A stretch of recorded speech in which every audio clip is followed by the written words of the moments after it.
Hey everybody, it's Jason Blaha here with Jason Blaha Strength and Fitness, and once again it's time for a general physical preparedness workout. But a quick reminder, if you guys will please click like and drop me a comment down below, I'd appreciate it so much. I skipped the sled work today because it's really wet out there still. It was stormy, if you guys recall, during the coffee chat. It was raining pretty hard outside. The rain has stopped, so it seemed like a really good time to go get my GPP done. I didn't really want to go down the street, at the sled with it wet. So I stuck to, for the most part, weighted carries and then my explosive stuff. So you guys will see even with the med ball, I did them on the driveway and just mostly hit those pads so that we don't tear the ball up too much. Mainly, I just didn't want to walk in the mud, didn't want to have the ball splash in the mud, get mud all in my med ball. It's wet out there. But the weighted carries, went pretty good. So I'm also, today, I'll discuss it further in some of the vlogs and this stuff. I'm going to go ahead for a little bit because I've said, look, I'm actually probably just as lean, if not leaner, than I was at certain points last year, and people said I looked my best. I was on lower carbs. So I'm going to go ahead and go over to healthy fats. When I say low carb, I'm going to be doing a lot of plant-based stuff. There'll be eggs and stuff in there, a little bit of beef, and I'm going to focus really on avocados, nuts, peanut butter, stuff like that. I'm going to replace the carbs with the healthy fats for a bit and see how I look. I feel like I'm starting to even look a little leaner again now, with what I'm doing. So I've been eating much higher satiety carbs this last week. But I already know for me, it creates a fake illusion of leanness when I drop the carbs down. I'm looking thick and full and everything. And I think even there, I think we can see with the weighted carries, we're in a really, really good place there in terms of, body composition compared to historical Blaha, meaning I obviously don't look like a bodybuilder. Right? I don't look like a bodybuilder. But now that I'm also not trying to do huge amounts of volume, I was doing really high volume even on lower carb, but I'm not trying to push the running so hard for a moment. I know based on my own history, I'll do fine messing with that. I even hit the 500 squat, the 505 box squat, all that stuff, around New Year, still doing that. So I think that's what I'm going to do for just a bit. It'll start tomorrow. I could start it today, except I have a bunch of watermelons and cantaloupe left.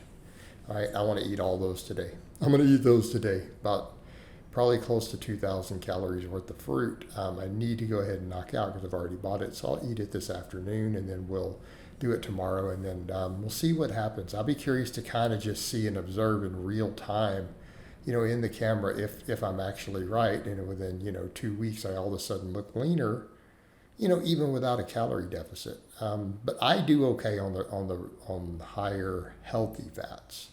So again, just something I want to assess there. But I can see the difference here in some of this. I do look a little leaner lately, but obviously I'm not going to be bodybuilder lean. But for me to tighten that waistline up, that's pretty much what I have to do because my waistline and my gut is always full of carbs. All right.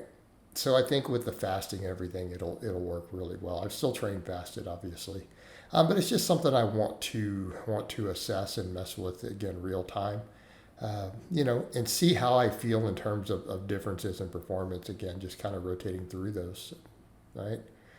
And people forget I have a long history of keto diets, but I don't promote at this point the high saturated fat stuff, right? Or dropping carbs to rock bottom, right? There's still going to be some in the plants, the nut butters and avocados. But let's get over to the training. So the med ball throws went pretty good here. Obviously, a couple of them, they might have missed the mats. But for the most part, it mostly landed on there. And that's what I'm concerned with. I don't want to ruin the med ball. I don't have to buy a new one already. I don't have to buy a new med ball because I feel like I get a lot out of these, right? I get a lot out of them. But it would being wet outside, I wanted to skip the sled, and I didn't want to throw this in the mud. So I did, I think 5 sets of these, right? We did 5 sets of the med ball throws. I feel like they went pretty good, right? They went pretty good. They felt good. They took a little longer because for each one, I didn't just walk over and pick it up. I had to re-walk it back over to the front so that I could toss it behind me and hopefully try to land on the mats. And I feel like, again, I did a pretty good job targeting where they're going to land, So I'm getting to the point where I just have good control and coordination when throwing this thing. Right? I feel like I have a lot of control with it. feel like I have a lot of control of it. But I'm out here in the sun and the natural lighting. It's always just kind of interesting to see how we look different there. All right. But you guys see what I mean. Take the belt off, with the belt on, everything looks quite a bit leaner, but it's like the waistline has to tighten up because I have the loose skin, and obviously I hold water in there.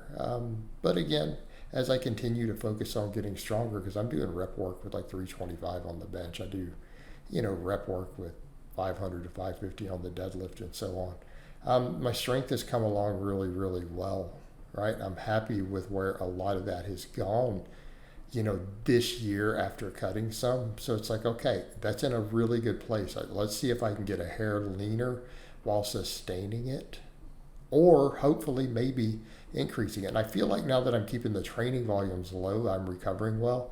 I think we're going to see me continue to grow because, again, I've assessed kind of what happens with the arms. I overtrain my arms, and I need to just focus on high quality sets with progressive overload and just great tension and keep those volumes down low. So I think I am gonna do an extension and a curl every main workout, one hard set pretty much to failure. The extension's a little bit harder, to take it to true failure, but I'll take them to a grinder, and make sure I keep some shoulder work in there, some delt work. We're gonna focus on squat, bench, deadlift, pull-ups, but then we'll hit all that stuff. But again, I want to keep some laterals and things in. So I do feel like at this point, if I just bring up those muscles of hair as we get leaner, take a few inches off the waist, we'll be good and keep getting stronger. Keep getting stronger. Keep focusing on all this athletic stuff.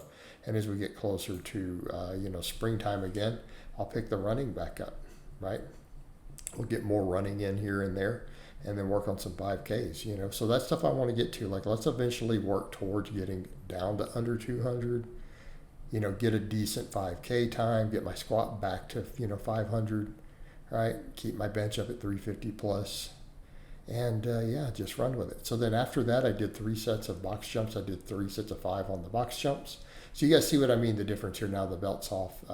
There definitely is some water around in the waistline in the gut. And the gut meaning not the belly up in the front. I mean, there's water in my GI tract, and then it makes my love handle area and stuff, hold more water in that loose skin. So that's what I mean. When I drop the carbs down, that starts tightening up more.